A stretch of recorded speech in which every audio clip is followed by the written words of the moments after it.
開けてこっち側も閉めます。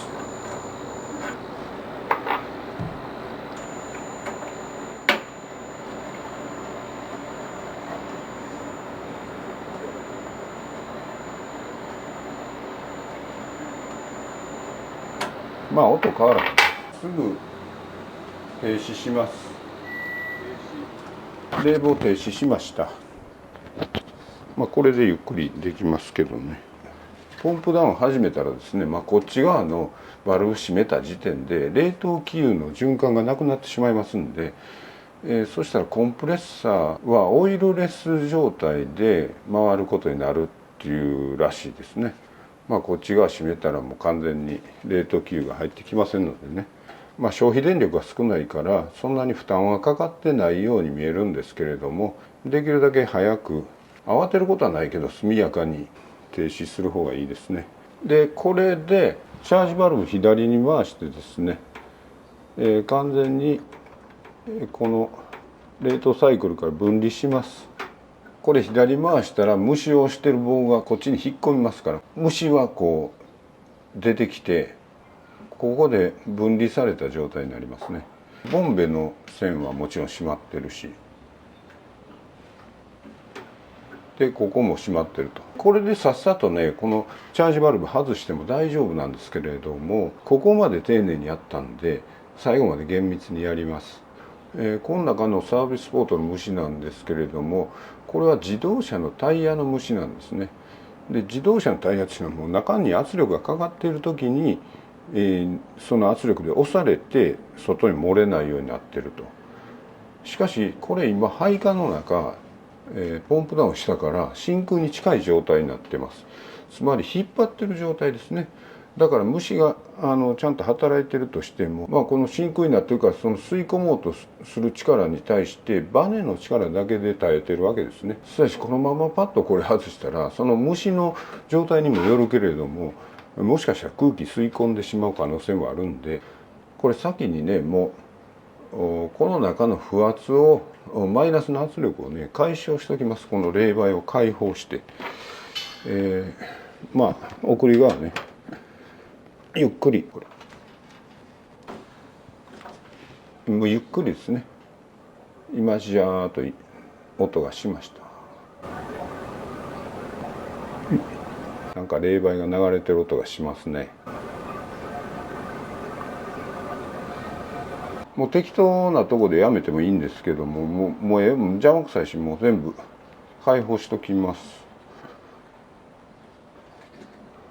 グッと、こっちももう全部開放しときますね。もうさっさと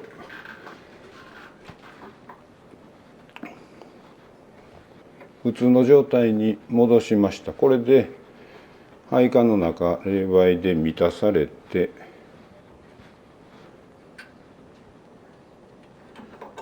普通の状態になります。さっさとねこういうキャップもつけといた方がいいです。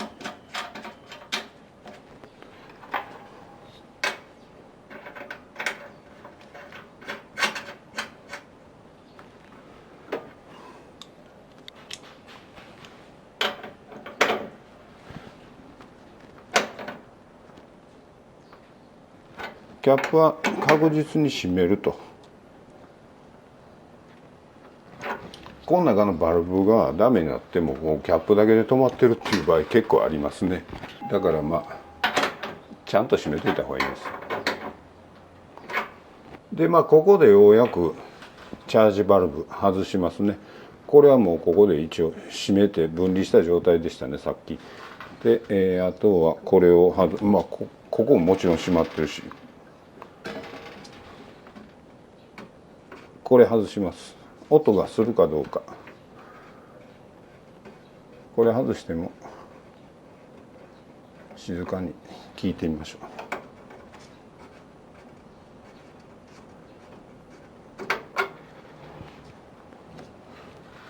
う。全く音しませんでした。機体の出入り全くありませんね。虫はちゃんと効いています。でこれももうさっさと閉めとく。これもねギュッと閉めといた方がいいですね。これだけで止まる場合があるから。で最後ねこれちょっと開放してみます。これを右に回したら開放されるんやけど、もうどんな音がするか、ここマイクがあるからこの近くで